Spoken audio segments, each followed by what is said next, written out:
graphing linear inequalities. So the reason that this section is here on my playlist or in the workbook is because this is exactly similar to what you did previous to this when we were graphing lines. So what I'm going to do is first start with what we saw previous. What we saw previous was y equals mx plus b. And we were graphing that. Okay. With inequalities, the formula is the exact same. This form of the line is exactly the same, except we're not going to be using equal signs. You're going to be using an inequality symbol. So it's either going to look like this, or it's going to look like this. Or do you remember the other symbols for inequalities? What about this one?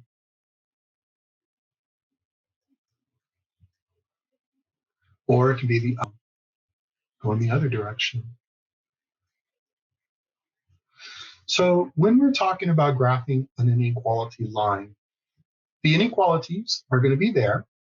Either the y is greater, the y is less than, the y is greater or equal to, or the y is less than or equal to. Do you remember the symbol when we were graphing on a number line? And I showed you, if I would have shown you this, y is greater than 4. So you would go to the 4 and I'd say, okay, 1, 2, 3, 4. And I'd say, what do you put there? What is the correct symbol?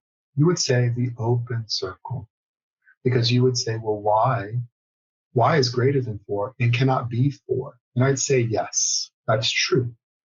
Now, when we're graphing these lines, we're going to have to indicate the differences between this too, because there is an open circle idea where y cannot be that number, but then there's another idea where if I show you, I'm going to erase a little bit.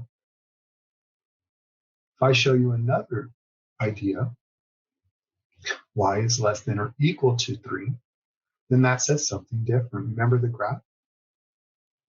You would go at 3, and I'd say, okay, what is the correct symbol? You'd say a closed circle.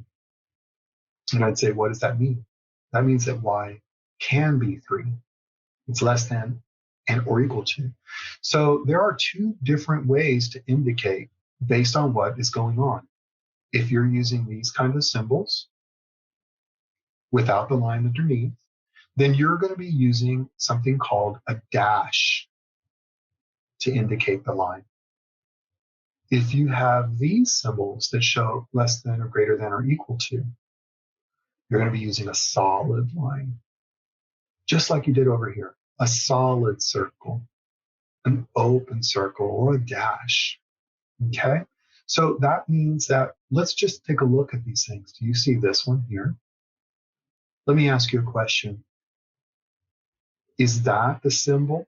Is it just like this, or is it the one with the little line underneath it? Hopefully they'd say, okay, Baron, dashes are going to be like the open circle where you're saying it cannot be that number. So when I start to use my equations, if I see a dashed line, then that means it's this idea where the number is greater than or less than, and it cannot be that number. If I see, look down here, if I see something that looks like a solid line, then that's the one using the equal to, less than, or equal to. That's the same thing as the solid circle on our number line. Okay? So that means that the number can be that number. So let's talk about this equation. Okay? This equation is going to be built just like you did a regular line, where m equals, I'm sorry, not m, y. Right? Y equals mx plus b. Okay, now the only thing that's going to be different is what I'm going to be putting here. So let's go ahead and demonstrate.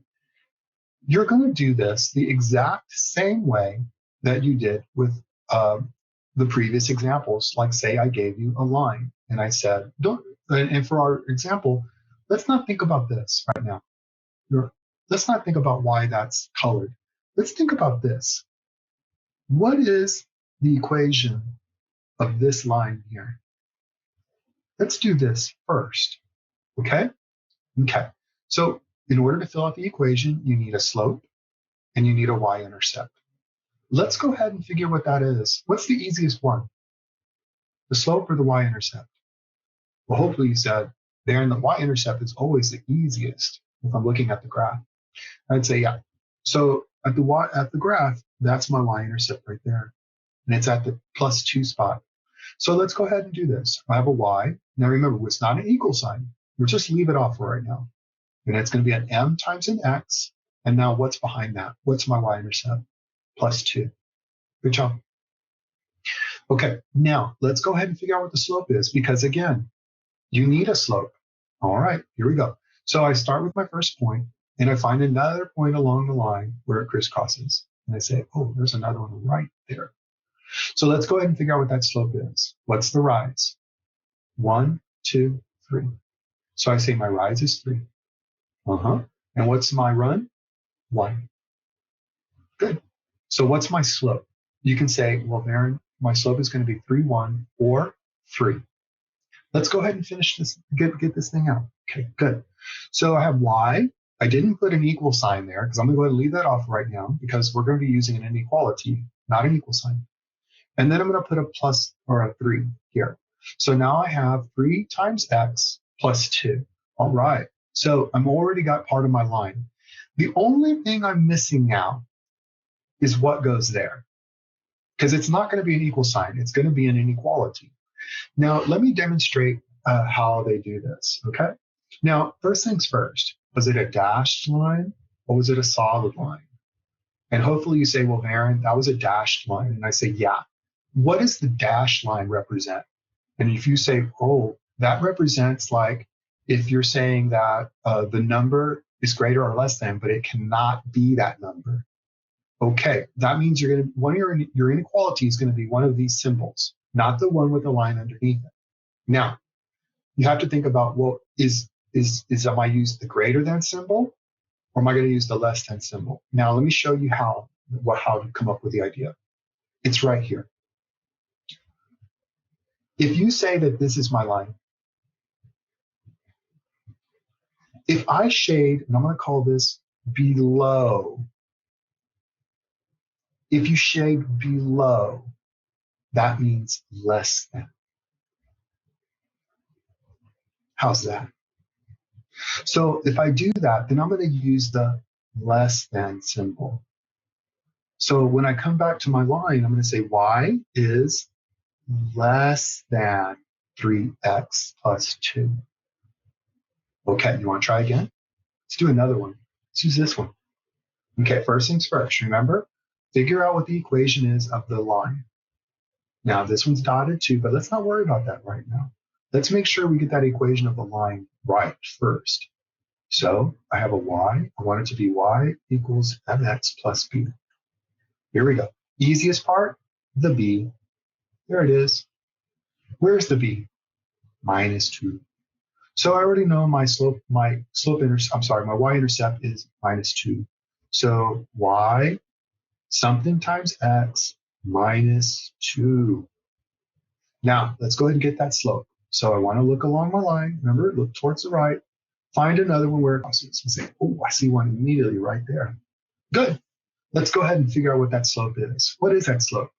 Up 1 over 2. So my slope is 1 up 2. So I'm going to go ahead and put that in here for m. Good. All right. I have pretty much my whole line already done. The only thing I'm missing is the inequality symbol that goes in there between the y and the equation of the line. Now, a couple of things. Is the line dashed? Yes. So what does that represent? That's the same thing as an open circle on a number line. And if that's the same thing as it is on a number line, what does that represent? That says that the number, it cannot be that. And when you say that, you're either using this symbol or this symbol. Now, the only way we can figure out which one it is this. Did they shade above the line or did they shade below the line? You can say, oh, well, here they did above. If they shade above, guess what? That's not less than, that's greater than. So that means I want to use a greater than symbol right here, where y is greater than half.